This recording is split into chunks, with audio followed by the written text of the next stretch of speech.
Hey everyone, welcome to the Walking Geek, Ep.3. What's up, people? It's the Wonder Zebra. What it be like?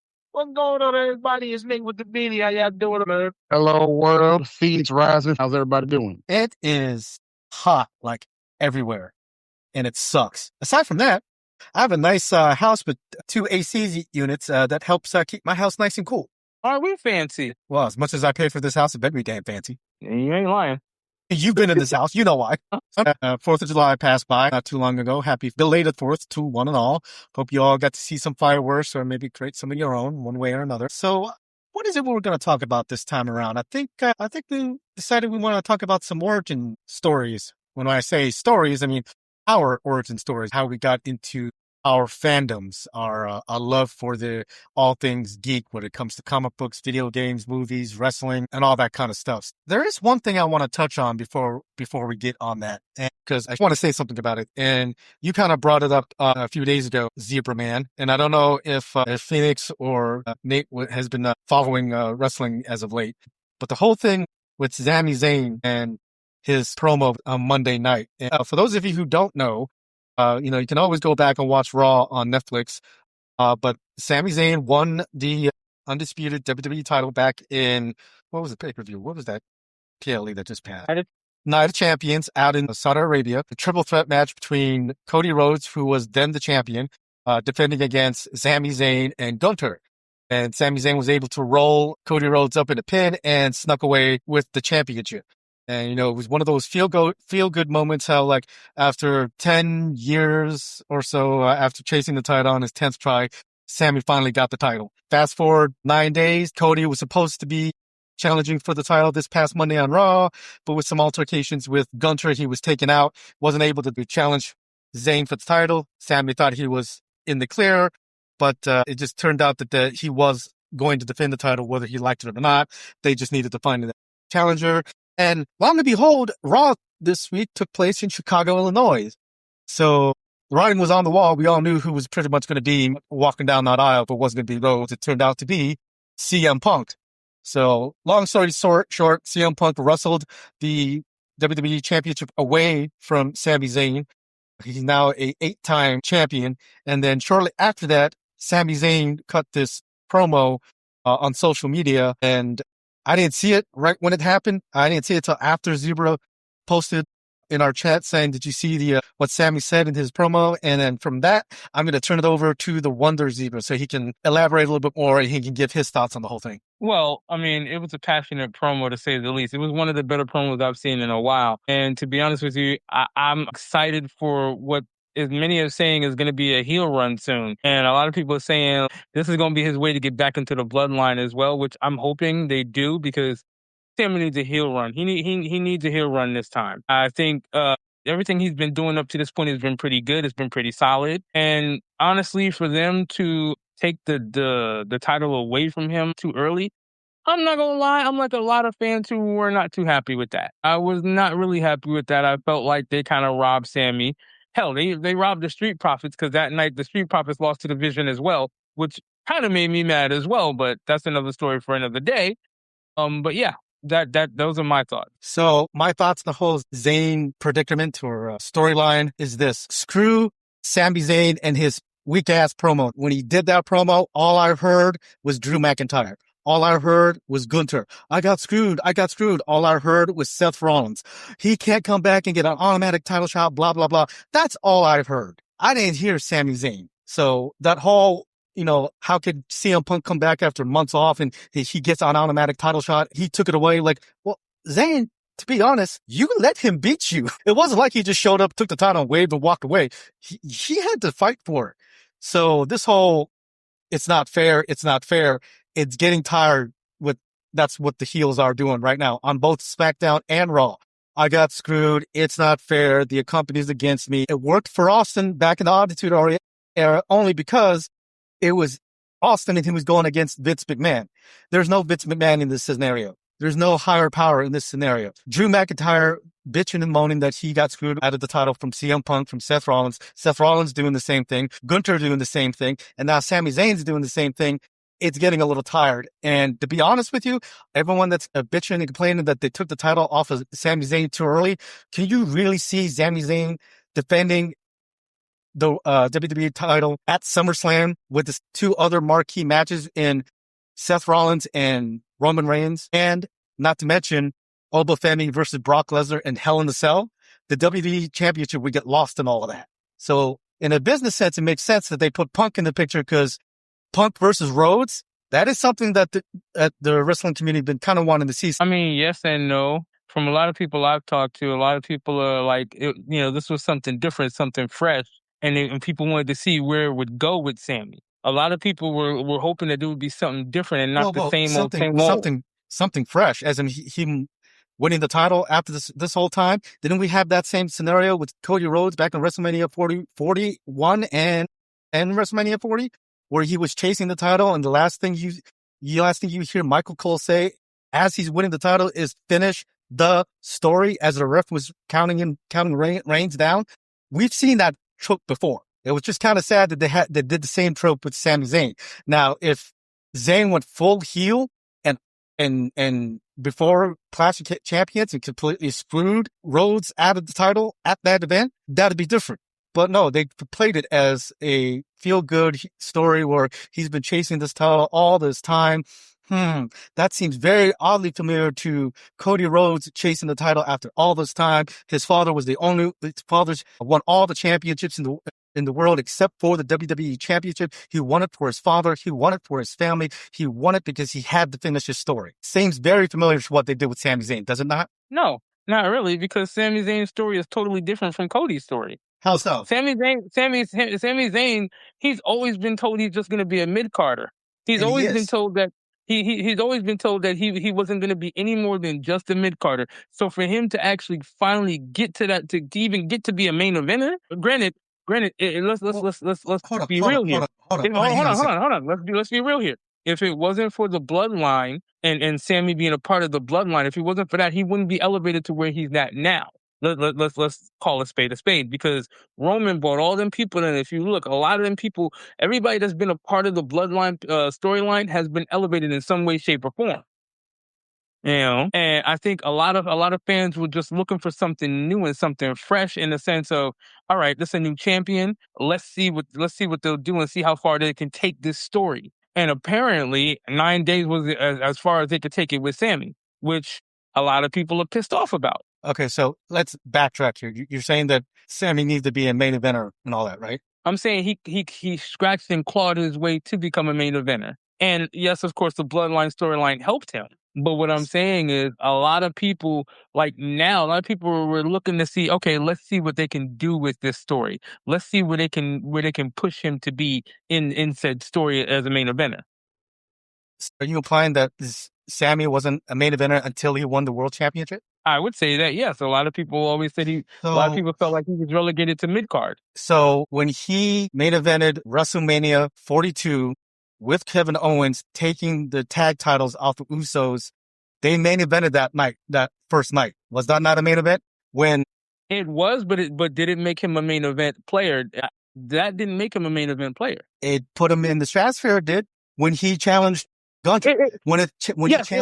Hang on. I let you talk. Let me talk, please. Mm-hmm. When he challenged Gunter for the IC title, how many chances did he get?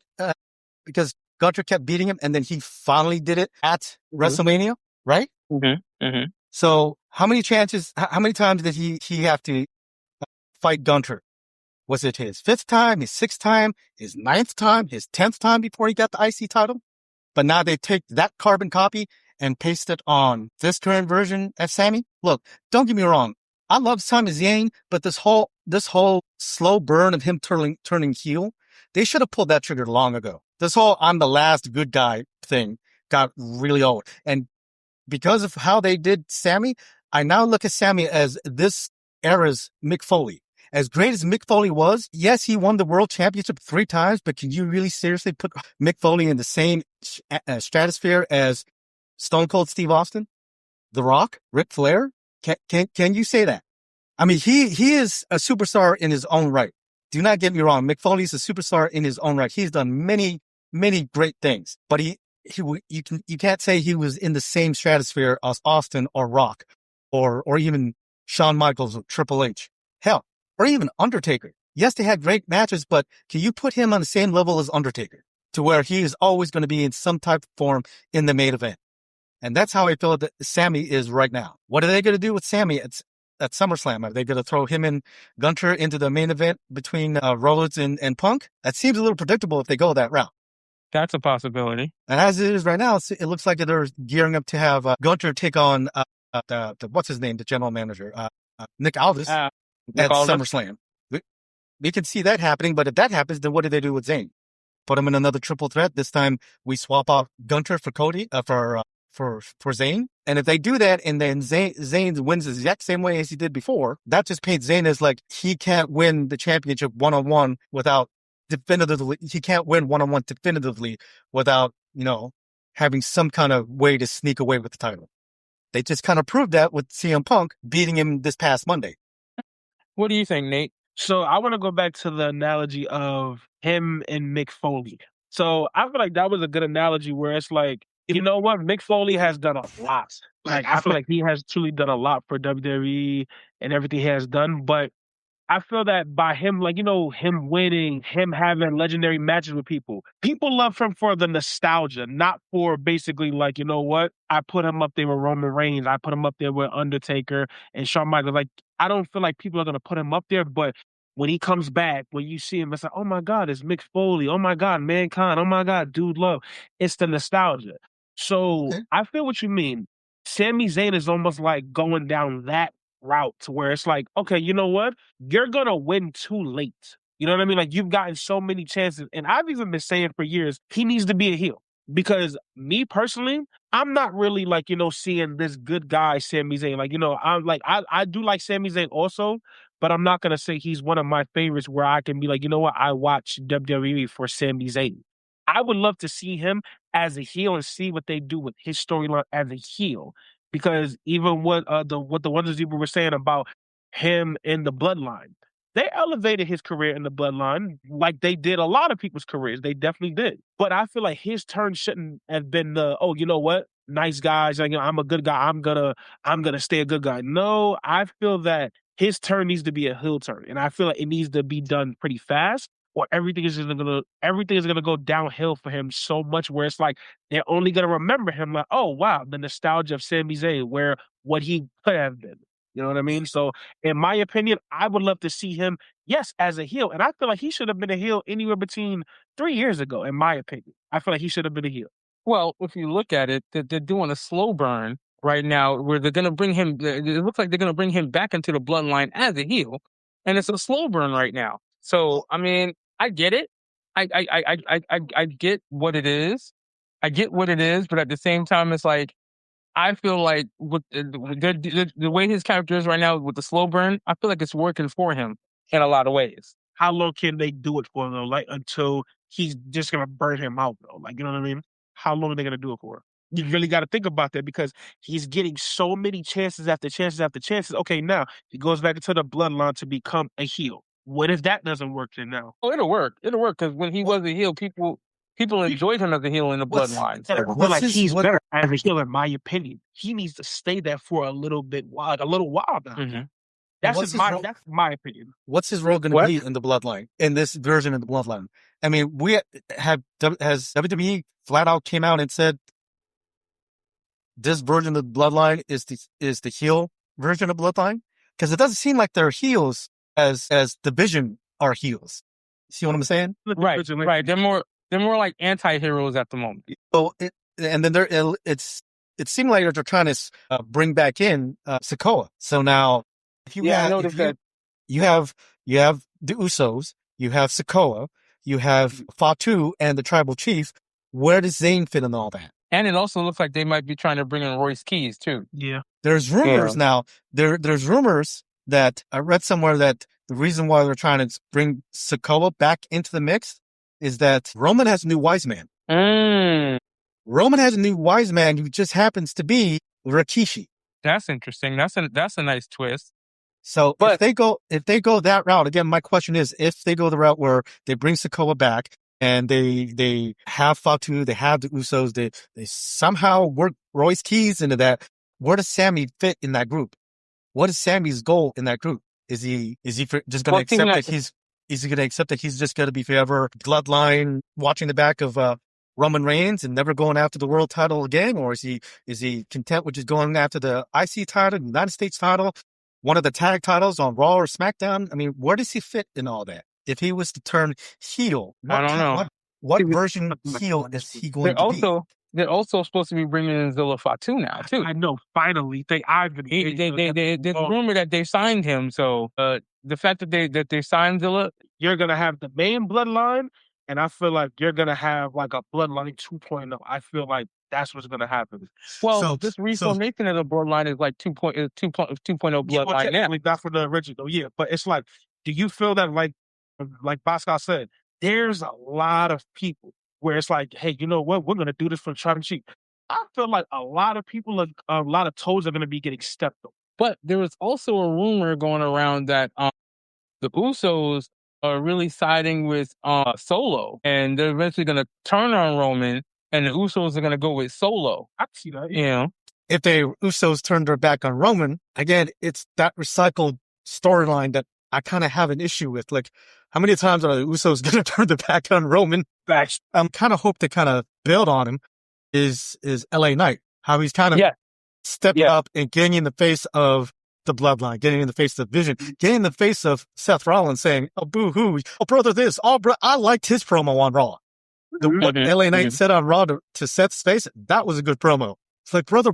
I'm like, I hope he says something about Hulk Hogan at that point, but I don't know. We haven't heard from Phoenix in any of this. Well, I've got no doubt that's how I feel about it. I'm not going to lie. Sami Zayn isn't particularly one of my favorites. Love the honesty. Well, yeah, but like I said, when I watched that promo from Zayn, again, nothing against him, but it just seems like recycled verbiage from Drew McIntyre's lips to Seth Rollins' lips to now Gunther's lips and now through Sami Zayn's lips. They're all against me. He shouldn't get the shot. He's been in waste for so long. Nick Aldis, you screwed me. Blah blah blah blah blah. I'm like, can we get a new authority figure or something for these guys to go up against? Because I want to see something. I know storylines within wrestling get recycled. I do. But never have seen stuff get recycled so close together. Know what I mean? Yeah, it's like, well, to be honest, what you said about the bloodline had me thinking, like, about the potential outcome that the Usos betray Roman Reigns and like Sabu. I'm not gonna, but I want to see them go against another faction that has an equal draw, equal charisma, equal oomph. You know what I mean? Like, I want to see a faction battle. I want to see another stable that can rival them come up. And right now, there isn't one. You got. That's what I'm saying. Like, I feel like that's the freshness we need right now. I mean, sure, you got the Judgment Day and the Vision, but they're not at this. They're not on any. They're nowhere close to on the level of what Bloodline is. Well, even with the Vision, apparently they was getting ready to cut them loose and break them up as a team. Apparently, because WWE was feeling like they wasn't going anywhere. Yeah, they just staying stagnant basically. They kept getting injured. Yeah. Seth Rollins, Braun Breaker.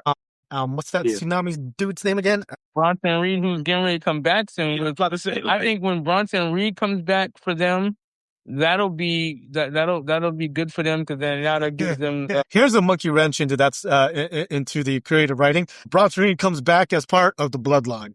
He is Samoan. I thought about that too. And if he did, because he put out a tweet. He said something about even though what he said. I mean, he did join him at one point. He did join him for a short time in a War Games match where he injured himself by jumping off the top of the cage and breaking both his ankles, which, quite honestly, that absolutely sucks. Mm-hmm. But he did say something about them, even though we're like enemies or something. He said I forgot what he said, but it kind of hinted at him like saying like, yo, you know what? That's still blood to me or whatever. You know what's funny? Right. Roman Reigns kind of said something along in the ring about like, wait a minute, you're Samoan? This guy's Samoan? Oh, that means I own you. I'm like, damn. So let's switch gears and actually talk about our origins. So since he still feels a little salty, I'll start with Zebra, and so he can ingratiate us with. Don't start with me. Start with someone else. Don't start with me. Start with someone else. Barry, you take it away. You tell us, Barry. You tell us how you became a nerd and everything else, and what got you into comics and all that. He's a little salty. Well, to be completely honest, I always loved superhero stories like Spider-Man. Batman was at first too dark for me as a kid, but I'll be honest, I eventually came around to the greatness that was the 90s animated television series. Seriously, one of the best adaptations of Batman I've ever seen. Like, good lord. Also, it gave us Harley Quinn, so it's goated for that. But getting to like where I branched out of like just the comic book culture, like just the comic book stories and Marvel and DC, where I really started to branch out was when I was about 8 years old. Anime wasn't a major thing in the West back then, like it is now. Like there's whole anime cultures and like Comic Cons. Before we had all that, the the action movie channel, I guess that eventually later became Stars. They were doing like a Eastern animation marathon one night when I was spending a summer vacation in South Carolina, and as a kid, I wanted to just watch animation. You know what I mean? Like I really didn't want to do live action. And so what really drew my attention was that it was animated, and the first anime I ever watched. Like this is like the anime that put me on the path of watching more. It was an anime called Galaxy Express 999. Now, mind you, as an 8-year-old, this story was way heavier than an 8-year-old would probably pick up on, and I have a new appreciation of it now to watch it as an adult. But I even appreciated it as a kid. The art style, the story dragged me in. It was all pretty interesting. And then after this marathon, little by little, more anime started to trickle in. Like we got Sailor Moon coming in. But I want to say the first like major franchise anime that came in after that I saw was Pokemon. And then it was a wrap after that. And Dragon Ball. Because then Dragon Ball Z came. Then I became aware of Digimon. Then Yu Yu Hakusho came out. Next thing you know, I just kind of began to realize that anytime I see this art style, some badass stories is coming up. And I'll give them credit. Like they got creativity. Like in that era, and even now in this era of watching anime, it's like I can almost watch any story and it's never the same. There are anime tropes, but it's like every anime is uniquely and distinctly different from each other, you know? So let me ask you this, Barry. What would you say, what fandom would be your, and this is a two-part question, what fandom would be your number one go-to? And in that fandom, what show is your number one go-to? A show or a comic or a video game, whatever it is. Right now, the fandom I'm probably the most active in right now is One Piece. Now, I know the One Piece fandom can be toxic. Honestly, any corner of any fandom can be toxic with a few bad actors. But right now, I'm really heavily involved in the One Piece community. Like, there's a trading card game. I haven't played that as much recently. But, like, I'm in a bunch of different anime groups online. The One Piece community being at the forefront of almost all of these, like, that I'm on Facebook. Even the ones that are, like, just general anime, there's a lot of One Piece folks up in there, and we just all talk about, like, the new chapters, the new episodes. We even, like, talk about theories and, like, speculation for stories that's coming up. And one of the things I love about the One Piece community in particular, the story is written so well in a way that foreshadowing is there, and there are breadcrumbs that kind of lead you into the direction of what you could probably speculate. And we'll all grasp at straws and say, you know what? I theorize that such and such is going to happen, or this plot twist is coming up. And sometimes we're right, but we got to wait to see if we're right. And then other times, and these are my favorite moments, when we're so wildly wrong, even with all the breadcrumbs leading up to it, and yet somehow the breadcrumbs still match up. Like, for example, you sit there and wait for a twist, and you think it's obvious, but you're picking up all the evidence that this could be the correct theory. And then next thing you know, you get thrown a curveball, and it turns out it still matches all the foreshadowing. It's not something that you ever thought of. Like, you didn't even conceive this was a possibility. And I love it when it does that. Like, there are so many moments in the story where it does things like that. So with One Piece, because I was talking to my middle child, my son Christian, about it, because we were at our local comic book store here, Fantasy Books and Games, and they have a lot of, figurines and all that, and saw One Piece, and I saw that, and I told Christian, like, have you watched the show? What do you think about it? And he was saying that there's like over 1,000 episodes, and I told him, well, I think I'm gonna start on watching it. Okay, well, good luck trying to catch up on all of them. Is there really 1,000 episodes of One Piece? Yes, no exaggeration. We're like 1,100 something and change. Like, I want to say like 1,135 or more. I don't know the exact number, but it's over 1,100.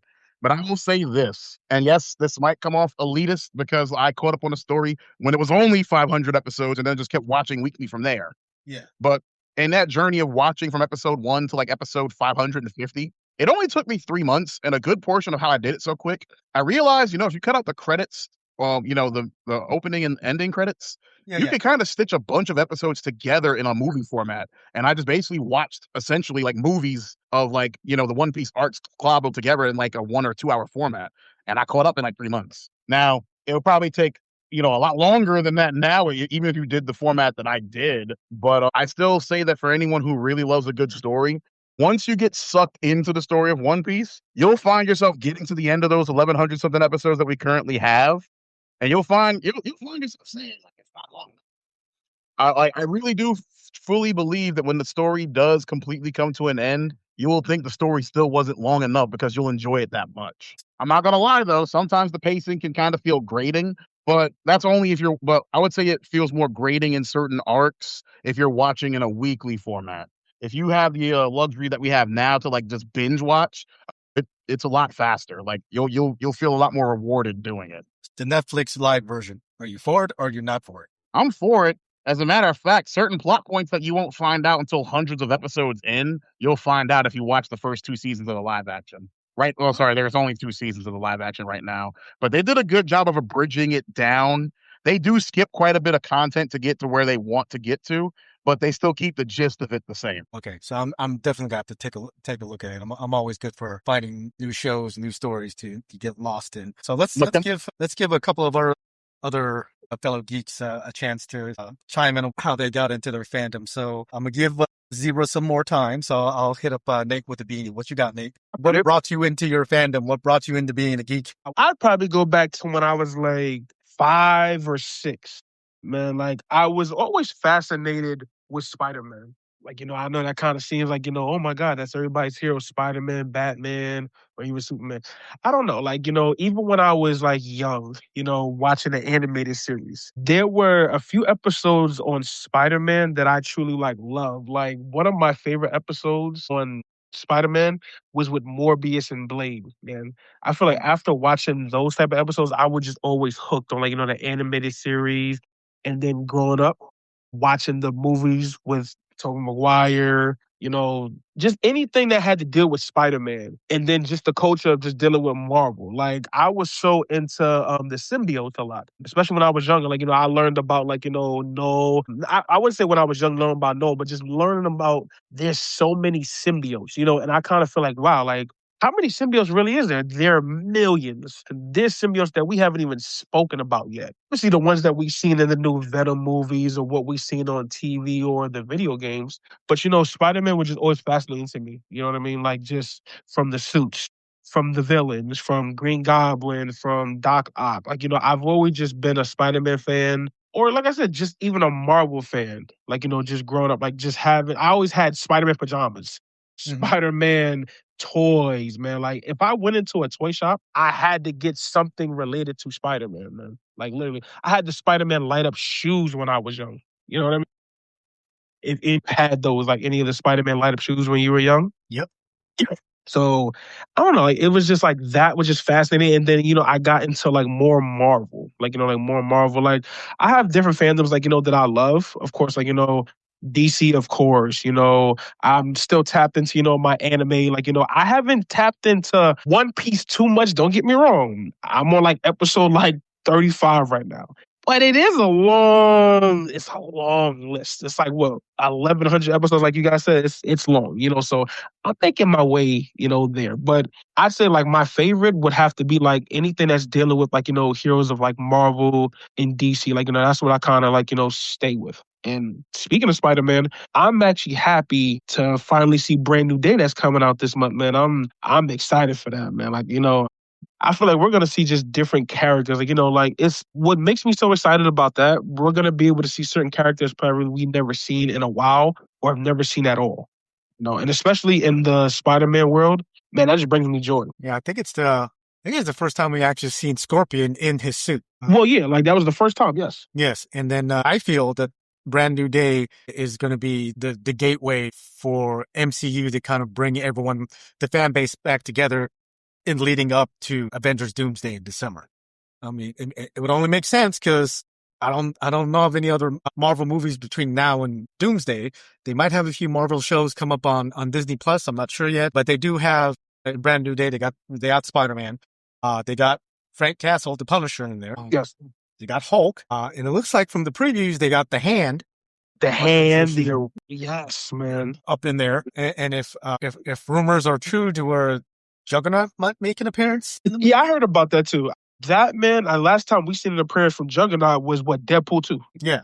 Yep, Deadpool 2. That was the last time. So to see him on like a live action of like, a street level character of Spider-Man, because like we're getting nothing but just all street level characters and villains in the Spider-Man. But I feel we're going to see a lot more than what we bargained for. I feel like we're going to get a lot more surprises. Oh yeah, there's going to be something that kind of, Barry's kind of mentioning things happening in the background. He's talking about One Piece that kind of leads up to the overarching, this is what's really going on. Kind of, you would get that sense when you're watching Brand New Day. There's something else happening in the background that MCU and all them are trying to put pieces in place leading up to what they're all going to have to face when Victor Von Doom hits the scene. Victor Von Doom is the kind of villain I would love a slow burn for. Yeah. Really? So what was that? He kind of, well, not kind of, he did kind of make his debut appearance, Doom, at the end of Fantastic Four. I haven't watched the movie yet, but I know he's in the secret mid-credit scene of the Fantastic Four movie. And you don't see Doom straight on. You just see him in his hood and all that. So, and from what I've read and what I've seen, that was actually Robert Downey Jr. in the suit in that mid-credit scene.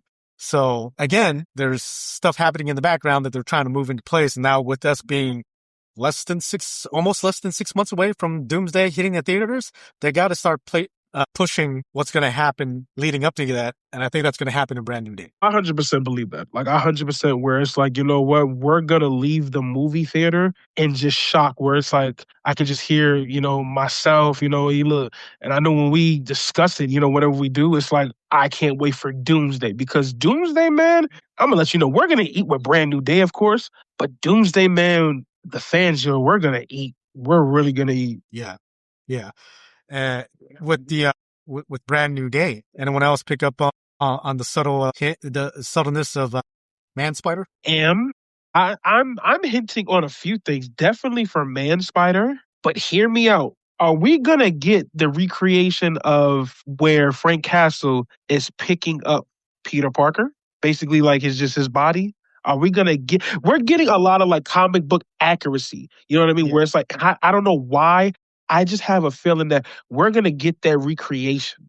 We really are. I mean, the MCU has definitely shown that they do their homework when it comes to that sort of thing. Of course. Yeah. I mean, nobody expected they were going to get Hail Hydra in Avengers. You know what I mean? Yeah. Nobody expected they were going to get that reference. Yeah. Yeah. And from Captain America, no less. When they did that in Endgame in that elevator, he was trying to get the scepter. And I was like, well, we need to call so-and-so. And he's like, no, you don't don't worry about it. Hail Hydra. I like, what? I was like, uh-oh. I said, I don't know a lot of people. Oh, man, I don't know what they just did now. But in my opinion, I'm going to be honest with you. A lot of people don't know how strong Doom really is. And he's going to be, I really believe, I don't know why I feel like this. I feel like we will be getting God Emperor Doom, literally. I'm really hoping we do, because that would definitely top the scales way more than Thanos ever did. I do believe so, yes. 100%, yes. Which is why not only that too, when we're talking about Doom, we're talking about a villain that in the comics conquered the world twice. Thank you. And you know what? He conquered the world twice. And I'll be honest, on at least one of those occasions, I think he only stopped ruling the world because he got bored of it. Nobody stopped it. Which is why when the Infinity Saga ended and they were going into the multiverse saga, I always said, like, I always wondered, why did they go with Kang as the next overarching villain? My thought process, like, why didn't they go for Doom? Doom has to be the next Avengers level threat for the next saga, but then they went with Kang. And I'm like thinking to myself, where the F is Kang in this whole thing? And then, as fate would have it, the actor got in some trouble and MCU completely trash canned the whole Kang dynasty and him being the next Avengers level threat. And then they brought in Doom. What I thought was interesting is who they selected to play Doom in the movies. Now I'm thinking, like, how's they going to play this out? And as we get closer and closer to the premiere, It's no longer how they're going to play it off as Doom looking like Tony. I don't care. It's Doom. I want to see Doom. I want to see Doom kick the Avengers' ass. I want to see him in all his glory. And when I say Doom, I'm not talking about Dr. Doom from the old Fantastic Four movies from like the early 2000s. Yeah. I'm talking about the Doom that we all know and love from the comics. Who I think the person they chose to play Doom can definitely give us that performance. Yeah. I just wish that we found someone else to be as iconic in that role. Because, like, I'll be honest, it almost feels like a cheat code. Because on the one hand, we all know RDJ for being so well as Iron Man. Like, we look at him, he is Iron Man. No one else can do that, right? Yeah. We look at Hugh Jackman. No one else can be Wolverine because he did it so well. Correct. I wish we had somebody who could do that for Doom who wasn't already established. You know what I mean? True. But that being said, I do think RDJ can give us that performance that we're looking for. I just wish we had somebody else who could make a new iconic face for themselves for that role, you know? Yeah, they need to do with what they did with RDJ when they did the first Iron Man. Because when he was selected to play Tony Stark, even I was like, really? This guy? And it's the same old thing where all the fans kind of do that when someone gets picked to play a character. They did it with Batman, Michael Keaton, the Batman. We did it with Heath Ledger and the Joker. And we did it with RDJ. But every time that we do that and these people go in there and they put everything they have into the character, we go back and can't see anyone else playing Batman, or can't see anyone else playing Joker. We can't see anyone else playing Iron Man. I agree with the fact someone should have been cast to play Doom in a way where we can't see anyone else playing Doom but that person. And you know what? On that note too, Bosko, I got to tell you, I'm with you 1,000% when you said you were surprised that they rolled in Kang the way they did, because my thought was we have Multiverse of Madness. Now the multiverse is established, and also we're going more in a magical direction. Dr. Doom was right there in the comics. He is second only, like in the comics, he's really at his peak, second only to Mr. Fantastic in science, and second only to Doctor Strange in magic. So with us going in more of a magic direction, I said, Dr. Doom is right there. Why would we not make him the next Avengers level threat? That is true. It just makes like I didn't mean to cut you off. I'm sorry. Like, I just feel so passionate about this particular topic because I said the whole time when we got Multiverse of Madness, we're definitely going in the direction of Dr. Doom. We're doing it. We're doing it. And when I heard Kang, I was like, what the fuck is this? What? No one cares about Kang. They didn't do Kang any favors when they had him be the main antagonist in Ant-Man 3. Right. Like, all this Kang build up, I'm sitting here like Soldier Boy. Kang! Watching Kang in that, I'm thinking this is it. This is the Avenger level threat, Kang, and then the little mid-credit scene of Ant-Man 3 was Kang and all his variants talking about we must destroy the multiverse. I'm like, I'm still not sold. No. For all that, Spider Carnage did it better in the '90s Spider-Man, cartoon. For all that, that was Into the Spider-Verse before we even had Into the Spider-Verse. Right. Into the Spider-Verse is just chef's kiss, literally. Right. I'm about to throw you a question here, and I want to. It might throw you off a bit, but who are you throwing the question to? Nate. When it comes to Spider-Man, I'm going into the comics here. When it comes to Spider-Man, what is your favorite Spider-Man comic? And then there's another 2-part question. What is your favorite Spider-Man comic? And in your opinion, what is the one Spider-Man comic that puts Spider-Man on the map? What is the one that puts him on the map? Oh. Can I be honest with you? Go for it.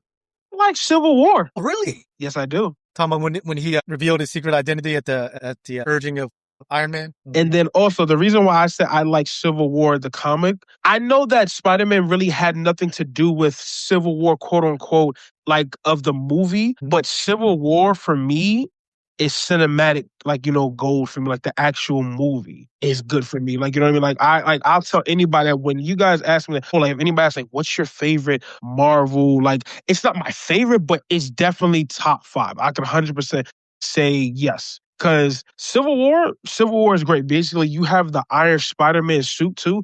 And yes, he's basically unmasking himself, like his identity, basically. Like, you know what I mean? Like, it shows like the vulnerability of like, wow, it's like, wow, Peter Parker is Spider-Man, So I would say that is my favorite one. What was the second question you asked me? I'm sorry. I think you answered it. What was your favorite one? And then what do you feel is the one comic that puts Spider-Man on the map? In my opinion, I kind of feel like that's I don't want to say it's a loaded question. I kind of feel like I kind of feel like it really depends on like the person, like, like what type of Spider-Man you're in. So I would basically say, like, when Spider-Man is vulnerable like that, it really goes to show it's like, wow, like, we know who he is. We know the identity of Spider-Man. So basically, there's no holding back on him. Like, I kind of feel like everybody's in danger now at this point. Everybody, it's like, it's like there's nowhere for you to hide from anybody. You can't protect your family, your friends. Everything is laid out on the table. Well, I piggyback for a second. go for it. So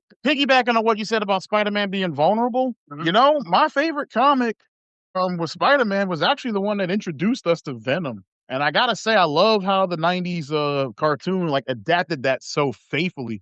Because like before he ever had to reveal his identity on a city or planetary wide like level, we had the personal, animus that was Venom and him, because he had rejected the symbiote suit. It bonded with like his rival at the job, and then this guy became his worst nightmare overnight. Like he knew who he was because the symbiote knew, and like this led to so many different psychological turns, because for the first time Spider-Man has to really be vulnerable and fight this guy both as Peter Parker and Spider-Man, if you think about it, because he can't reveal why Brock is a creep and why everybody should stay away from him without revealing that he's also Spider-Man.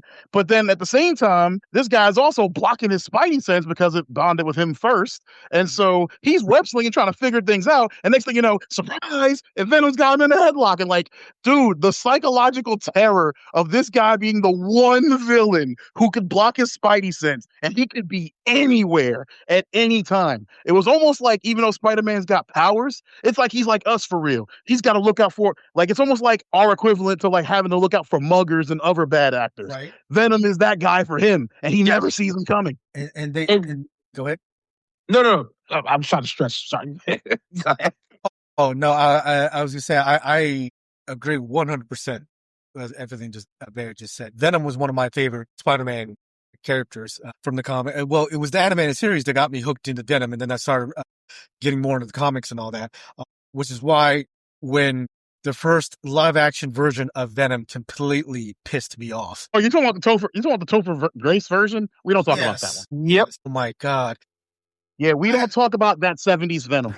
Topher was not great at all in that role. The way they portrayed Venom in that movie was not great at all. They only had him in there for like the last 20 minutes of the movie. How about that? Not get me started on that. I didn't even pay to see Spider-Man 3, and I still wanted my money back. But now they kind of redeemed themselves with the Tom Hardy Venom movies. When it comes to the live action version of Venom, I kind of wish they kind of stayed a little bit more closer to the actual source material, how Venom came to be. But you get what you can take from what blasphemous version we had back at Spider-Man 3. Yeah. I love Spider-Man, bro. I've also loved how I was introduced to Knull too. And I feel like, not saying a lot of people don't know about Knull, I feel like any Spider-Man fan knows who Knull is. In the Tom Hardy, The Last Dance, I really wanted a good run for Knull. Like, I really wanted a good run for him. And I kind of feel like, you know what? We're going to get Knull for the first time. Then I kind of feel like it was just kind of a letdown, because I don't know, in the future, could we actually get Knull as a big bad? Because now that's a godlike enemy right there. That's an Avenger like that. Like, he's not just any villain. Like, come on now. Like, he literally was like, his space was his home. People don't understand how crazy that is. Space was this man's home. He created the first Necro sword, literally, man. The last time we see, what is the first time you guys ever seen a Necro sword? Basically, and it was in a movie. Do you guys know the answer? I got nothing. Thor, Love and Thunder. I should have. I know. Like, that was the only time we seen that. And I'm like, oh my God. I'm like, this reminds me of Knull making the first one. Yeah, the God Killer. Yes. So in my opinion, I really would love to see Knull. Like, we've seen a little bit of him live action in Last Dance, but can you really picture a villain like Knull on the big screen? Like, can you really picture that? Like, I'm not gonna lie to you. Read up on Knull a little bit. I kind of feel like, he's an interesting character. Especially I know you love Spider-Man. I know we all love Spider-Man. Oh, yeah. So I'd say, read up on him a little bit, and man, I'm telling you, it's gonna blow your mind. Like, you know what I mean? It's really gonna blow your mind. But we're talking about that interesting guy. villains. If we're talking about interesting villains, I want the MCU to get on track with actually making X-Men movies. And I say that Yeah. specifically because I feel like they can give me the one X-Men villain I've been craving to see on big screen, which would be Onslaught. I knew it. Oh my gosh. See, If anybody's going to give us Onslaught, the MCU is going to do it. I believe it. But I don't even know who they would begin to cast for Onslaught. But I just want them to get on with it so we can finally get to doing it. What do you think we would probably get Onslaught it right now? I don't see it happening at the moment, but like I said, that's one of your dreams to see, right? Yes. Okay, I love that, bro. yeah, they would have to have MCU would have to put out their first full-fledged X-Men movie out first before building up. Them introducing the X-Men opens up so many doors that we've been waiting for. Deadpool, teaming up with the Avengers officially. Yes. Well, we're gonna get a taste of the X-Men in Brand New Day, right? It would make sense. They're based in New York too. Well, no, I don't know if you guys have I know you guys have been catching up, but it's there are literally signs that there are going to be mutants in Brand New Day. I really hope that does happen. I'm not gonna lie. I would love to see that happen. Maybe some things little things that kind of pepper throughout the story that you that's a mutant. That's a mutant. Or Morlocks. If they were to mention something, the Morlocks, in the sewers of New York, kind of something on the news that kind of slowly builds up in this part of the country or whatnot. If they were to kind of put that somewhere in the background of Spider-Man, that would be a complete, side for me. Oh shit, we do have mutants in this universe. Finally. No, and you're right, but there is a antagonist actually in Spider-Man. Because I was looking at the just going back and looking at the the trailer. Yeah. So there's a villain by the name William Metzger. Basically, he's an anti-mutant antagonist. He's the head of the Department of Damage Control. So, what is a person like William Metzger doing in a Spider-Man movie? Yo, if you loved the amazing the Spider-Man cartoon back from the 90s, then I know you love the X-Men cartoon that was from the 90s. Oh, you talking about the series that has one of the most epic opening intros of all time? Yeah. Let me tell you, I have a rap instrumental of that of a beat that samples that exact song. Man, I have been struggling for 5 years to write something to it because it's just that epic. I mean, I just off the top of my head, I remember that first episode where Jubilee runs to the mall and then runs into the Sentinels and meets the X-Men for the first time. Yeah. In that same episode season, Morph gets taken out by a Sentinel and Wolverine's carrying the guilt. And then just to find out toward the end of season 1, and I think into season 2, Morph is alive and Mr. Sinister is behind it all. I'm like, oh my God. And then it had how everything kind of progressed on from there to the lead up to the Dark Phoenix saga when that alien spaceship was found in New York and that green alien thing that sucked souls out of people. And you had Wolverine and Lady Deathstrike in there, and you got, oh my God, that was that's. I'll tell you, when it comes to that X-Men cartoon, I would say the only slight against it was that it was being told in a children's cartoon format.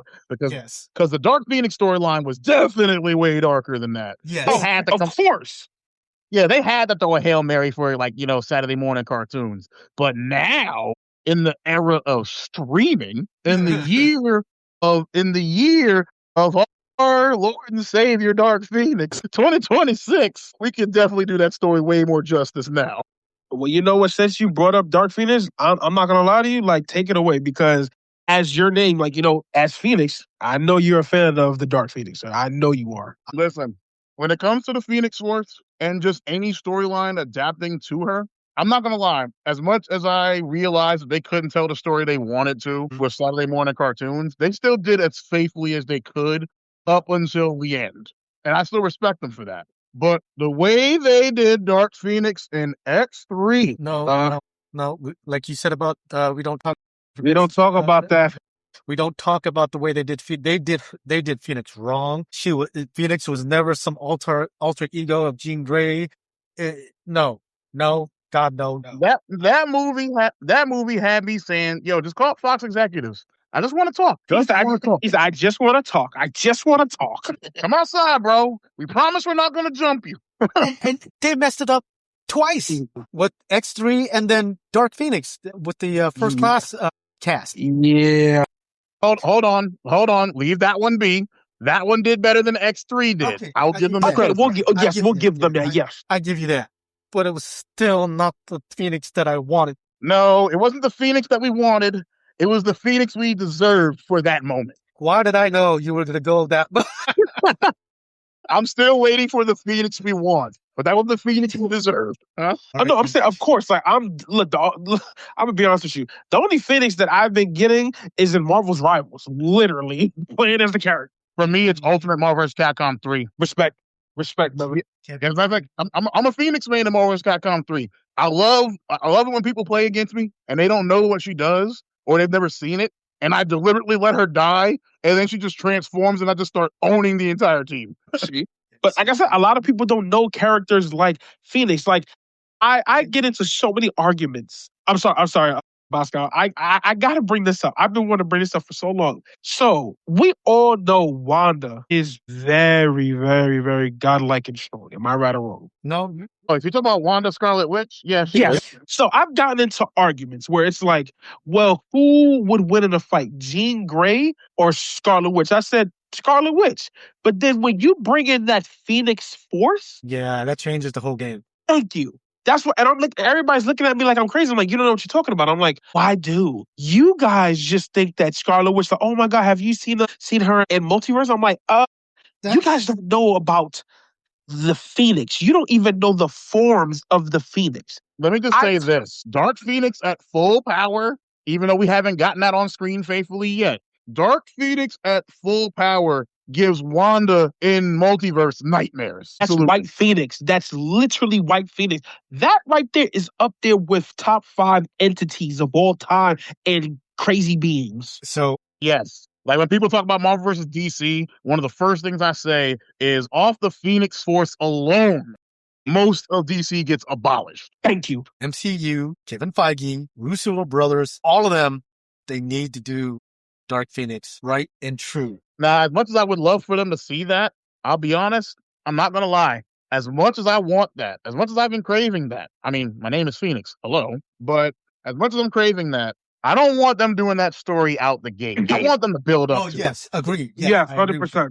Don't let me down for the third time. We've already had a Dark Phoenix movie recently. I want to see them touch new territory as they're building up to it. Like, call me greedy. I know we can't have Onslaught out of the gate. We can't have Dark Phoenix out of the gate. Heck, we definitely can't have Apocalypse out of the gate. We really can't. Don't get me started on Apocalypse and what they did with him in the movies. But you know what, though? While we're talking about, like, storylines, my brother Zebra knows that I've been waiting for this forever. And I might be an old man by the time we finally get it. I don't care. If I have to take over the company myself with like a GoFundMe or something, I will make it happen.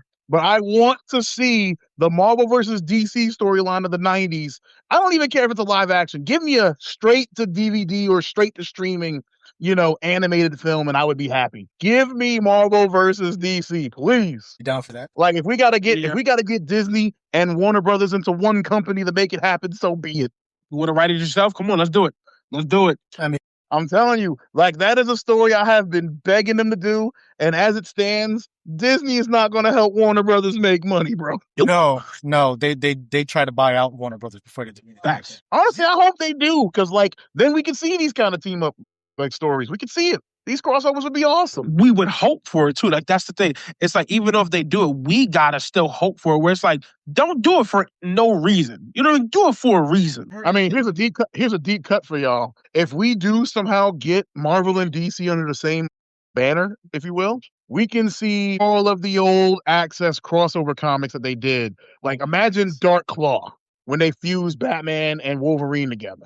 Man, like we would get so many possibilities opened up if they would just agree to play ball. How do you think that would work, man? Because that's like, I feel like that's going to be technical if they start doing that. Honestly, I feel like the best medium for that, because mind you, the Access comics that they did where they merged DC and Marvel for that like storyline for a year or two. To be completely honest, the best format for those characters, because they've never been adapted to anything but paper.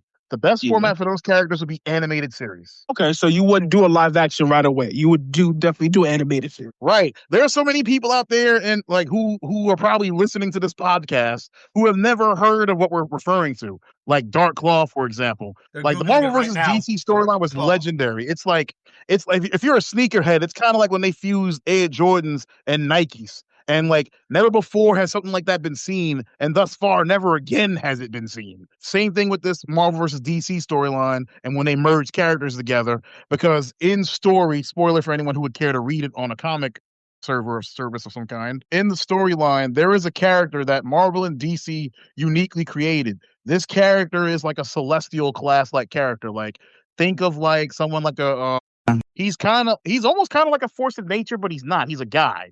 His name is Access, and like he actually happens to be a bridge between both universes, Marvel and DC. And when the universes are about to collide, he does something that kind of pulls them both together, and he ends up stabilizing them as one universe. And this universe is called the Access universe. And basically, to keep both universes from colliding in on each other or like destroying themselves, he merged them together. And a lot of different characters were merged into different multiverse parallels. Like Wolverine and Batman were merged together into Dark Claw. Joker and Sabretooth were merged together into Hyena, for example. And there were a number of different characters that they did one-shot comics of with this exact premise. We had Wolverine and Batman fused as Dark Claw. I believe we had Storm and Wonder Woman fused together. Like there were so many different like combinations. Oh, Super Soldier, that was when we fused Superman and Captain America. And the thing is, because they're basically both characters fused together, both their backstories line up. So like in Dark Claw's case, he was born a mutant, but he's still a rich guy. And same thing goes with like Hyena and Sabretooth. Like all their backstories merge. And the way they merged them, it was actually pretty cohesive. Like surprisingly, they don't contradict each other. And I'm like, man, that's actually a masterclass in writing. They were able to do that. Some people might find it corny, but the thing is, we've never seen anything like this in comics. And since then, we've never seen it again. Like it was literally an era encapsulated in this little short storyline. Like, and we've never seen anything quite like it ever again. And mind you, yes, Marvel and DC still occasionally cross over, but nothing has ever topped the magnum opus that was this major event. Like this event was so major, it spanned over like 2 years, and it was so major, it even spanned a bunch of one-off comics from that universe I just mentioned. I'll go next. I remember one of the first movies I saw, and it was on cable TV. It wasn't like I went to the theaters or anything like that. But one of the first movies I saw that kind of opened up my mind to kind of like a fandom and all that, and whether you guys will chuckle at this or not, was Ghostbusters, the original Ghostbusters from 1984. That was one of my first movies that I saw. And it kind of progressed from there. And I was obsessed with Ghostbusters for a short while. My first grade class, it was career day. Draw a picture of what you want to be when you grow up and then explain it to the class. Some people had policeman, lawyer, pilot. My scrawny little Filipino butt walked up there with this badly drawn picture of me. I thought was this masterpiece. It was actually these weird looking circles that looked like turds holding sticks, which were supposed to be the proton packs. Trying to capture a ghost, and this little ugly looking box was supposed to be the trap to capture the ghost. And I remember loosely telling them, like, I want to be a Ghostbuster. Here's the trap. Here's the proton packs. And I tell you, the look I got from that class when I said that, as if I had like a second head on my shoulders. Like, even the teacher, like, the hell is this boy smoking? So, Ghostbusters was one of my first things I got into. One of the first movies I ever watched in the theater was, it was not Star Wars, because it was like 86, Return of the Jedi already happened. So at that point in time, there was no future Star Wars movies on the horizon. My dad, at 6 years old, took me to go see Spaceballs. Really? Which is a great, wholesome American movie. I'm like, that's what I'm like, Spaceballs, bro? Like. So, and that actually was my gateway to the Star Wars universe, was Spaceballs. And I remember just going from there, getting really heavily into the sci-fi fandom and the horror movie fandom, with all the horror movies that they had coming out in the 80s, from Freddy and Friday the 13th and Hellraiser and all those movies they had back then. I never really settled on one fandom until I really got heavily into Star Wars, only because my father was very heavily into Star Wars. It was our thing we bonded over. So from there, I just kind of gravitated to all things that kind of was nostalgic to me and that kind of really piqued my interest when I was a small child, that followed me over and crossed over to adulthood. Like I talked about Ghostbusters, I talked about Spaceballs and Star Wars. There was also TV shows, cartoon shows that really caught my eye. One of them being Transformers, Generation 1. Transformers, and then, of course, Transformers, the movie, in 1986, where they killed off Optimus Prime, and I was a crying baby in the middle of the theater when that happened. That's how I fell in love with Star Wars, Transformers. What were the other ones I got into? There was Transformers. There was G.I. Joe, obviously. Joe. I was into He-Man. Gargoyles, when Gargoyles came out. Gargoyles, oh my god. That's a deep cut right there. I'm about to say, that was a throwback, man. Yeah, so Gargoyles was a good one. Even some of the Disney ones that in the early 90s, Darkwing Duck kind of resonated with me because it was like in the vein of Batman.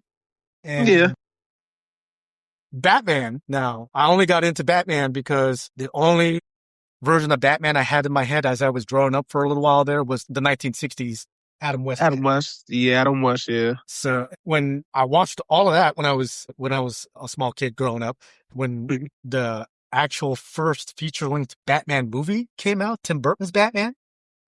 Yeah. Of course, I'm basing what I thought Batman was on basing that movie on the 60s Batman. So I'm asking my friends who've already seen it. So when Batman punches someone, does the word "pow" come up on the screen, or how does that work? Tim Burton's Batman universe was a course correction for what Batman was always supposed to be on the big screen. Yeah. But the Adam West variation, don't get me wrong, it has its charm. That show was done to be intentionally campy, hence the charm. Yeah. But I'll be honest with you, when people used to tell me that Batman was like, when they mystified him the way they do, I didn't see it until I saw the animated series. Because like what Bosko said, I was thinking about the Adam West variation, the kapow and all that other stuff. So when people were telling me like, yeah, no, like Batman's like that for real, I was like, what? I didn't see it. And then the animated series put me on the run to be like, oh, wow. Yeah. So Batman really, really is out here. Like, he really is that guy. And the more I watched of it, the more I craved. One of my favorite storylines, and I gotta say, it's kind of funny. Batman has a different dynamic with his villains than like what my favorite at the time, Spider-Man, had. You see, one thing that Spider-Man has going for him is that he knows all his villains on some level before they're villains. Batman doesn't know these guys until they're actually already in the act of committing crimes, right? Most of the time. But what happens when you give Batman that dynamic of when he knows the villain? And of course, I'm referring to Under the Red Hood. You see, when DC started doing the animated movies, they were killing Marvel in terms of that particular production. Marvel had the MCU. They were killing DC in live action and in television shows, but DC was murdering them in like the animated space. For sure. And Under the Red Hood remains one of my cinematic favorites, pure cinema, especially when we get to the reveal of who Red Hood is. Like, it was kind of almost like watching Spider-Man fight Venom again for the first time. Yep. Like, and like, I gotta say, like, when Batman does do personal tragedy, he does it well. Like, to kind of piggyback off of that, when Batman deals with personal tragedy, there was a story in the animated series where Batman did know one of the villains before he became a villain, and that was Harvey Dent when he became Two-Face. Yep. There was that. I think it was a 2-episode arc where, and they built it. They built on it really well. Where Harvey was going to see a psychiatrist after hours in secret, so no one knows that he's seeing a psychiatrist because he's running for district attorney and all that. And then Rupert Thorne's hench lady happened to follow Dent to the psychiatrist's office and listen into what Harvey was doing there, and then found out about Big Bad Harv and how they played the scene with the psychiatrist and Harvey Dent, how she hypnotized him to bring out Big Bad Harv, who would literally be known as Two-Face, bring him out. And the way the lighting that they did with the animation where he pulled out the coin, he started flipping it, he's sitting back in his chair, his lower half body's in the light, but his face is in shadows. They did that great. And to the lead up to where she was trying to chase down one of Rupert Thorne's thugs, and in that chemical plant where the thing exploded in his face, and then he became Two-Face. That was a great storyline. So there was that storyline, and then one of the other storylines I liked was what was it? Clayface, when they first did Clayface. I thought that was a pretty good storyline as well. They had so many great stories in the animated series. They had the story where Mad Hatter kidnapped Batman and put Batman in this trance, and Batman dreamed that he was Bruce Wayne, and Batman was a separate person, and his parents were still alive, and it just, the reveal at the end, it was Mad Hatter who just wanted Batman out of his life and put Batman in this trance with his mind control devices so he could live the life that he's always wanted to live. And then Batman, fighting out of that and all that. That was great storytelling there. And then one of my favorite animated episodes from the Batman show was where there was the Batman who thought he was Batman, but come to find out it was actually a robot Batman. You guys remember that one? I'm still on a rewatch of the series. I haven't gotten to that one yet. Yeah, there's one where there's this robot Batman who thought he was the real Batman. Again, I didn't. Sorry for spoiler alert, but that was. No, I don't care about spoilers because I'm still gonna go watch it anyway. If anything, that's gonna make me want to watch it even more. that episode right there alone. If someone were to ask me if name the one episode that you would recommend that would get me into watching the animated series from start to finish, I would say, I got to look up the name of that episode, but it's the episode where there is this robot pretty much looks exactly like Batman, talks like Batman, fights like Batman, thinks he's Batman, but he's not Batman. And the fact that robot had to come to terms that with all the memories that he has of Bruce Wayne, of what happened to him as a child, what happened to him going through life to become Batman. That robot held all those memories, and the robot had to come to terms that he wasn't Batman. You keep cutting out. You go from a human voice to this slow robotic voice. Maybe I'm a robot reconciling with Phoenix's memories. So the episode that I brought up is a 2-part episode from season 1. It's episode 39 and episode 40. The episode is called Heart of Steel. And basically the synopsis is a robotic clone of Batman struggles with its programming and the belief that it's the real Dark Knight. So yeah, that's a real compelling story. Like I said, if there was any episode out of the Batman animated series that I would recommend, if someone asked me what's the one episode that I would watch to really get me hooked on the Batman, I would say it would be that one, Heart of Steel. Some of the favorites I like are ones that I can relate to. Like, for example, the Hulk, Bruce Banner. Well, I know what it's like to get so angry that I lose control. I know what that's like. I know what it's like to get so angry that you kind of feel like you're isolating yourself from everyone and you feel kind of lonely. I know what that's like. Darth Vader, Anakin Skywalker, I know what that's like to, go through life and, think you're doing right by the people you love just to turn around and find out you're not, and try to justify some of your actions and they really can't be justified, and you live a life full of regret. That's something I relate to. So, Hulk, Darth Vader, even Batman, trying to grow up the way he did, being, the odd man out. He couldn't live a normal childhood growing up because his parents were killed in front of him. So in my mind, my favorite characters are characters that I can relate to. Spider-Man's another one of them. With great power comes with great responsibility, but then how do I navigate that with me being a teenager and all these different things that I'm, experiencing or developing as I grow up, and all having to deal with these superpowers and also having to fight bad guys and also having to keep that all secret and still graduate from high school and all that. A lot of aspects from these characters that we can all relate to, which is why, I fall in love with them so much, that we all fall in love with them so much. That's what brought me to my fandom is anything, any character, any storyline that kind of I can relate to in some shape or form that I really attach to. And my top 4, I guess, would be Vader, Hulk, Batman, and Spider-Man would be my top characters. And, they're from, different fandoms. I will say though, speaking on that, what you just said about characters, Bosko, I find that as we get older, we start identifying with characters that we never thought we would identify with too. Like, I never thought I would care about Jessica Jones's character arc, for example, from the Netflix series, but as an adult, I actually uniquely can kind of get it. Like, I mean, granted, you can't be watching Jessica Jones as a child anyway. That's a TVMA story. I get that. Yeah. But what I'm saying is, like, there's a certain grit that comes with growing into adulthood that you start to kind of really vibe with characters that really have those edgier stories, like The Punisher, for example, or Jessica Jones, or even Luke Cage. Pretty much the whole Netflix series, cast except for Iron Fist. We don't talk about that. It's true Iron Fist.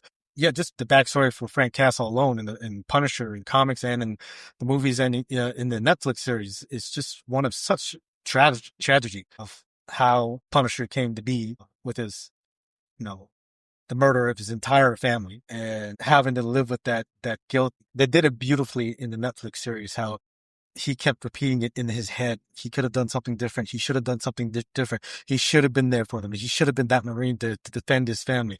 He, that's a classic display of PTSD, of reliving those moments and thinking of what could I have done to save them? It's my fault they're dead. And, going through that trauma, having to deal with that trauma. They captured that beautifully in the Netflix series, I felt. And they did the same thing with Jessica Jones and the Luke Cage, Daredevil for crying out.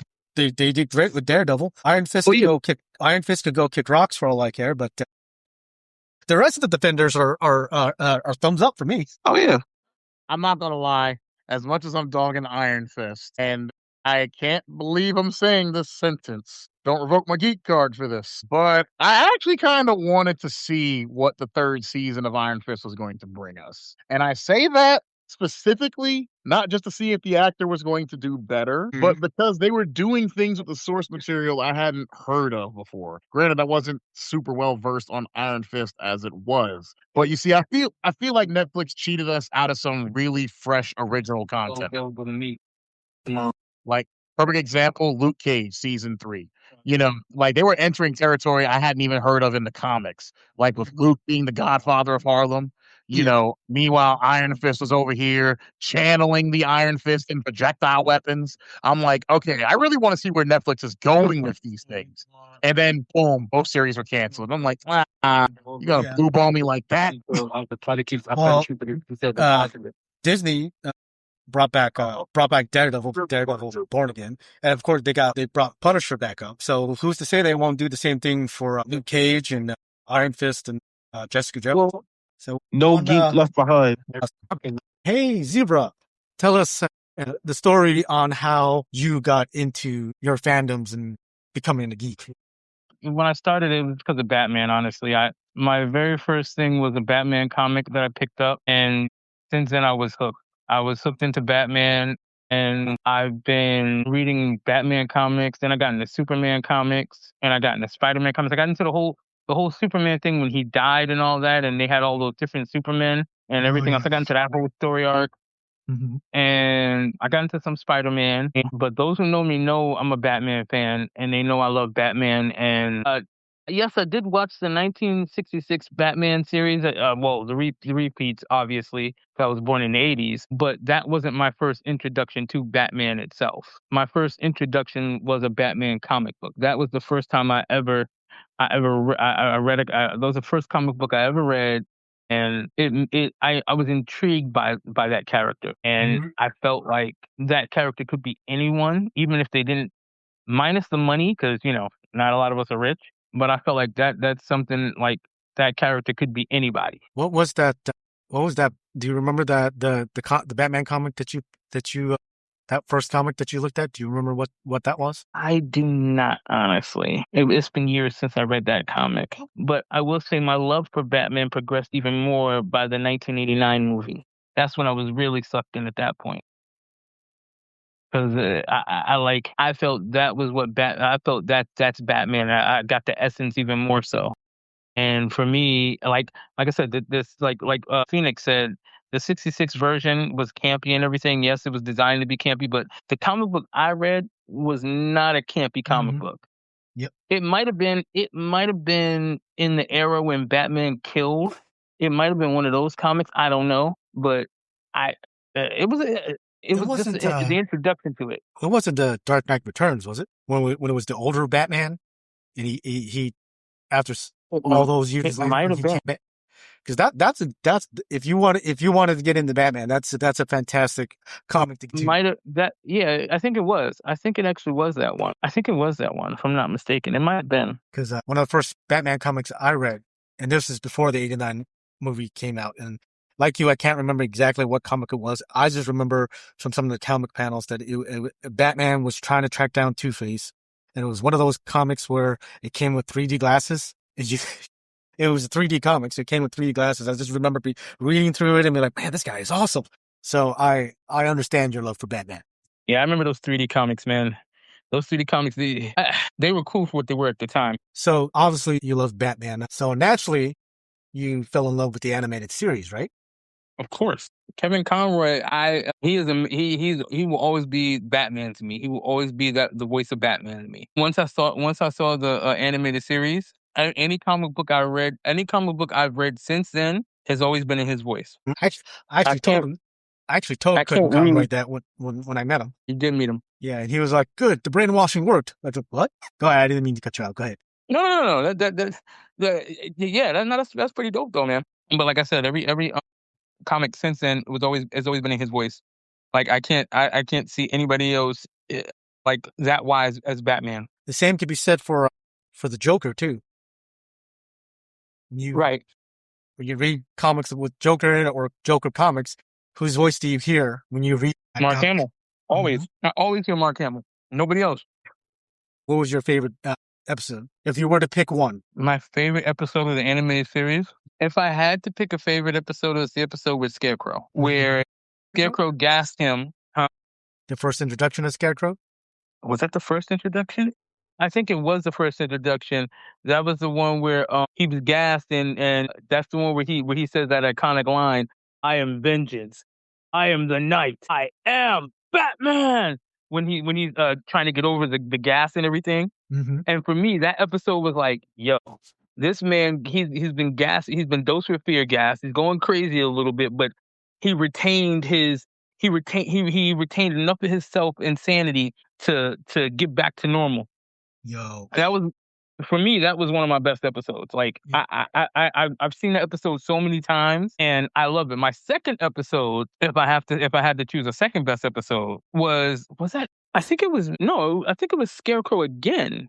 It was either Scarecrow or Mad Hatter. Trapped him in this machine and gave him a happy memory of when his parents were alive and everything was fine and he wasn't Batman. Yep. I think that was either Scarecrow or Mad Hatter that was Batman. No.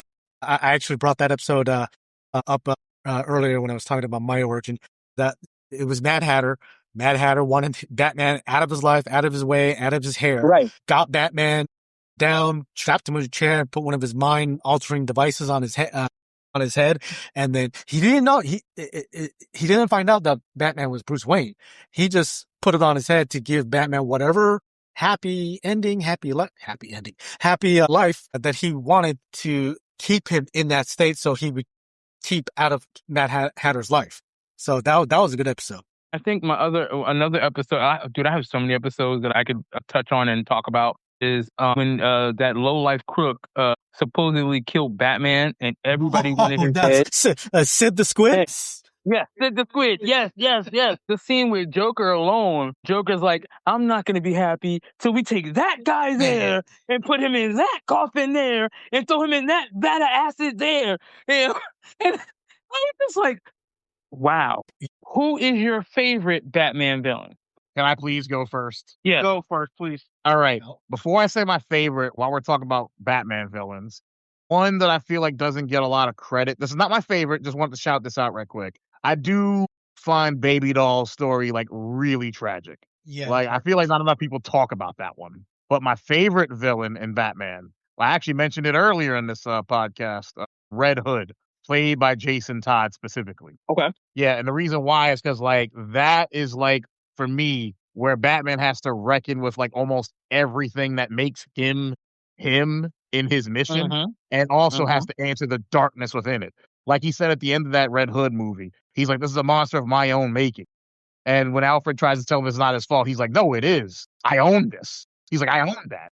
Like, he has to sit face to face with everything, the mistakes that led up to Jason becoming what he was. And like, I love that they really focused on that. And I love how they closed the movie out with how they were as Batman and Robin before the tragedy of him becoming Red Hood.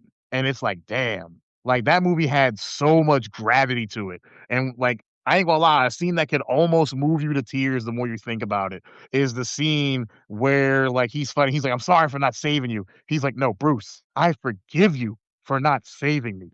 What I want to know," and then opens the closet door, is why is that bastard still alive? I thought I'd be the last person that you let him take from you. I mean, how much more is it going to take? I'm not talking about killing Two-Face or like Penguin, just him. And like that scene has so much gravity to it because it's basically him saying, not as Red Hood, but as his adopted son. Like I thought I would be the last person that you let him victimize, you let him take from you before you finally put him down, and he's still here. That was like really. Go ahead. Go ahead. I was gonna say that was a beautiful played out scene. That they did. Shout out to Jensen Ackles. I was gonna say.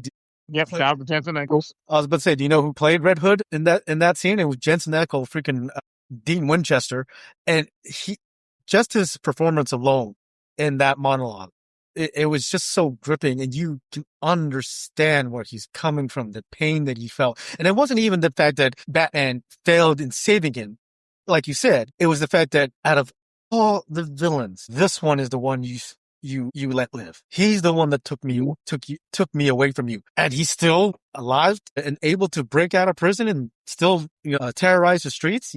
That's where the anger comes from. Yeah, and like I love how they force Batman to answer the ethical question of, if you know he's going to break out and kill more people, doesn't that make you just as bad as him for not putting him down? Like I love how Red Hood forces him to reckon with this question. And Batman's response, if I do that, his response was like, if I start killing him, I'm not going to stop.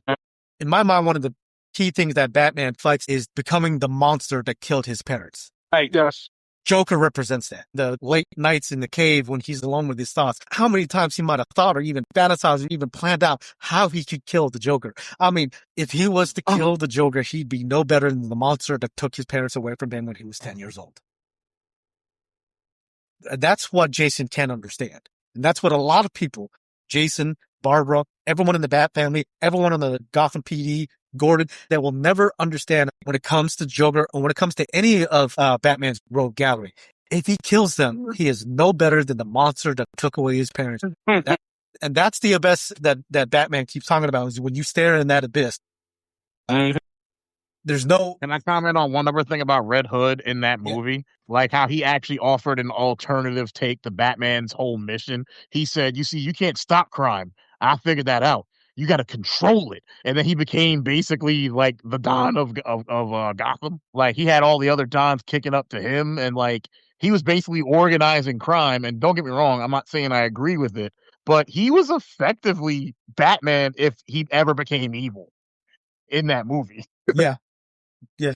And that, like, it really kind of forces Batman to face the dark side of his exact mission.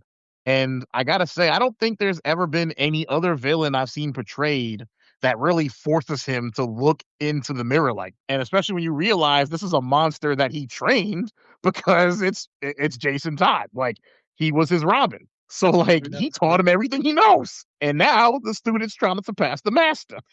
It's one of those, like, Jason, I taught you everything you know. I didn't teach you everything I know. Right. Right.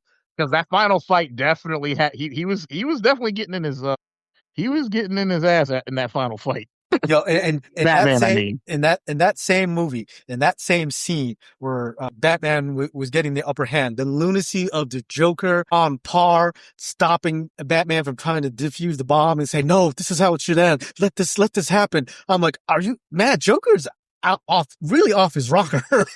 So also shout out John DiMaggio. Shout out John DiMaggio for that. The only thing about that movie I would change, if I could change it, sorry, John, but I would have rather that they got Mark Hamill to play that Joker. John DiMaggio did good. It's just that every time I heard him spoke, I kept thinking Bender, or I kept thinking Lobo, And it's like, to me, that's not the Joker. He did as good as like he could, don't get me wrong, but imagine how much more goated that would have been if it was the classic Joker voice we heard saying that. Oh, for that matter, they should have got Conroy to do Batman for that movie. I really wish they would have. Honestly, I'm on board with that. They should have got Conroy to play Batman in that movie too. Like, to me, Kevin Conroy is always going to be the Batman, Yes. So, just like how Mark Hamill is always going to be the Joker to me. Although Heath Ledger definitely put a pretty legendary bar in a live action presentation. Heath Ledger is always going to be the live action Joker for me. Like he put that bar so high, I don't know if he'll ever get topped. Since we're talking about favorite Batman villains, I have a tie. One being Mr. Freeze, only because it's how tragic Mr. Freeze's origin story is, and what drives Mr. Freeze to be the villain that he is. And it's not for anarchy, it's not for money, it's not for power, it's to save his wife. Ultimately, Freeze was able to find a cure for his wife, but it happened at such a cost and so many years down the future that once she was finally saved, she wanted nothing to do with him. My other favorite villain outside of the Joker is one of the few villains who actually got the drop on Batman in the Batcave. Zebra, do you know who I'm talking about? You mean the man who broke Batman? Yeah. I'm not talking about Batman and Robin Bane. I'm not talking about Tom Hardy's Bane, who gave Bane an English accent for some damn reason. I'm talking about the Bane from the Nightfall series. The Bane the Bane that was from the Mexican prison. The Bane who figured out who the Dominican prison Penadora. Yes, the Bane who was incarcerated and saw bats and got afraid of bats, and then went to Gotham, figured out who Batman was just by looking at a bunch of pictures of playboys that are in Gotham City who would have a similar build to Batman and also have the resources that Batman has. This dude Bane put Batman out of commission, both in the comic series for a minute. He had to be replaced for a bit, as he recovered. No one else did that to him ever before. Strategic. It was strategic in how he did that. He didn't flat out go after Batman like some villains would do. He went to Arkham Asylum, or was it Blackgate? It was Arkham Asylum. He broke out all the prisoners. He Arkham broke Asylum, out, and I think Blackgate. Yes, he did. Bane broke out the entire pretty much the entire of Batman's rogue gallery. He had to chase down Joker, Scarecrow, Two-Face. He had to chase them all down. No rest, no sleep, no chance to recover. He wore Batman down. He knew exactly how to do it. Bane knew that if he goes up against Batman at 100%, while the fight may be evenly matched, the chances of him beating Batman were slim to none. A worn down Batman who is fatigued, who is tired, who is beaten, who is bruised, whose brain is scrambled from having to do all these different things to get these different villains captured. The one moment of rest that Batman could get, that Bruce Wayne could get after he captured them all, is when Bane decides to strike. In the Batcave. I always found Bane to be at his best when he's depicted as both the brains and the brawn. I mean, in the opening few panels of the comic, of the story, Batman sees Bane. Bane sees Batman. They have a slight conversation. Bane doesn't tell him that his name is Bane and what his motive is, or that he's there to break the bat. But they meet. Batman sizes up Bane. He sees that Bane is built. Bane is cut. He knows that Bane has power behind him. He knows that Bane has agility behind him. He sizes up Bane. Bane sizes up Batman. But Bane doesn't go after Batman right then and there. That, to me, outside of Joker, in the comics, is a worthy adversary for Batman. Yeah, I agree. Batman did not get any retribution over Bane. Bane broke Bruce Wayne. They had to make it. They had Alfred and Azrael and I think Dick Grayson was part of it. They had to make it look like Bruce was in an automobile accident, which is why his back and stuff was all broken and messed up. Bruce had to go to a different specialist. And if I remember correctly, that specialist eventually had some type of supernatural power to heal people, but she didn't make it well known. She got kidnapped by a whole bunch of terrorists. Bruce went after her. He left Gotham to go after her. In his absence, Azrael took up the mantle of the Bat and became a more darker, vicious version of Batman. He got so engrossed in being Batman that once Bruce came back to reclaim the mantle of Batman and fought Jean-Paul Vallée before the mantle of the Bat, Bruce didn't come back to fight Bane. So Bane is and I could be wrong. They might have met up again sometime later on in later comic arc. But at that point in time, no other villain was able to do that to Batman and then not have Bruce Wayne, Batman, come back and make things right. Agreed. Yeah, you're right. He kind of did get away with that, didn't he? Yeah. Because remember, it was it's always the villains that do the most. Jean-Paul Vallée's Batman was the one that took down Bane. But Bane, like I said, is the only Batman villain in the comics that was able to strategically wear down Batman, get the drop off Batman, break his back, put Batman on the shelf, took his ass out of the Batcave, drove him downtown, threw Batman off the top of a building to crash onto some dumpsters below into an alley where there's a bunch of bums because he wanted an audience to see him break the bat. So yeah, for me, outside of the Joker, in the comics, Damn sure did. Bane.